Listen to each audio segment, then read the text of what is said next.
lengguwahe, karahasan, sexual, horror o droga na hindi angkop sa mga bata.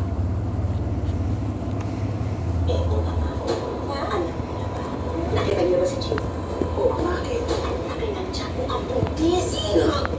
Asabar po ang asawa ko. Yung mga kapitbahay ko, kung ano-ano na lang chismis ang ginagawa nila. Nakakarating din naman sa asawa ko. Ang balita na dito na buntis ang asawa mo kami pagkagawin. Chismis hindi naman talaga totoo.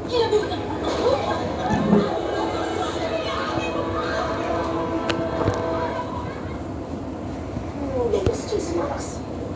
Ito, kumain ka. Banana cream. Chismax, hindi snacks. Latest chismis. Ito naman now. Ito chismis. Ito mga kuya. Kilala niyo yung Aya. May ex yun, di ba? Niregaluhan niya ng motor. Siya nga, nakialis na. Huwag mo na akong hatid para hindi mas gastos na rin. Tsaka makatipid na rin tayo.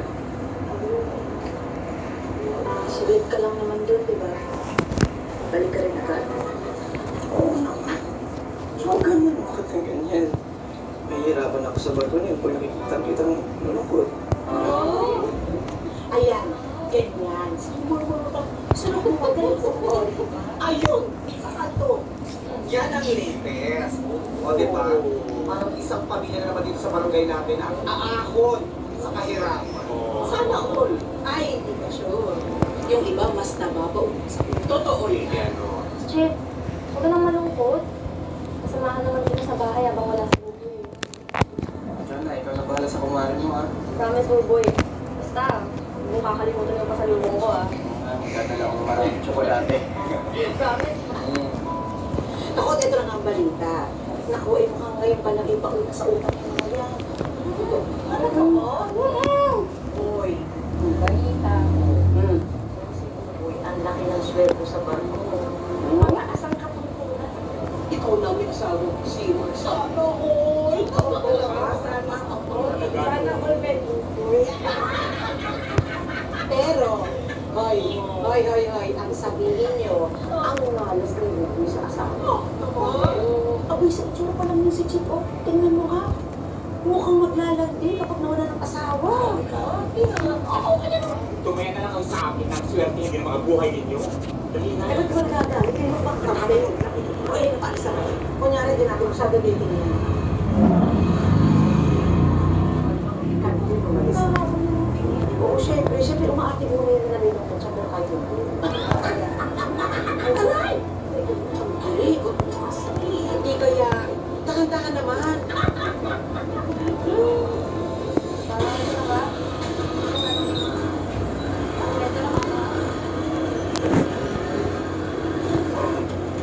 Mars, parang nananabaata tayo ah. Pinangsan mo. Salamat ha. Ito talaga, siyempre, medyo nakakaluwag-luwag na tayo ngayon. Hindi naman kagaya dati eh. Kunti lang yung grocery natin. At saka sabi rin ni Buboy, huwag nating tipirin yung mga sarili natin sa pinapadala niya, lalo na pagdating sa grocery. Bakit? Pangit-pangit ka ba? Hindi naman ah. Maganda ka pa rin kaya. Sige, para pagpag ni Buboy, sexy ako. Oo. Pero ubusin na natin ito. Tsaka na, magpapasexy. Papapayat na tayo pagkatapos. Ang daming grocery ah. Baka naman pwede makaroon dyan tayo pag isang dalaga na. Pang isang buwan na kasi namin na grocery ito eh. At saka nakakapamili lang kami kapag nagpapadala si Buboy. Charot lang. Sige, ito na lang. Baka pwede na lang kaming makahingi ng bunga ng mga Oo! Siguro naman, wala akong pinuhunan dyan. Pengi naman konti, oh. Ibibenta ko nga din yung mangga eh, para may extra income kami. Oh, yung wais naman pala misis ito. Ito naman, pati yung mangga niya. Magkakakitaan niya. Pero pwede ko naman kayo bigyan. Uy, Pwede naman kasi naging magabarang tinta. Uy!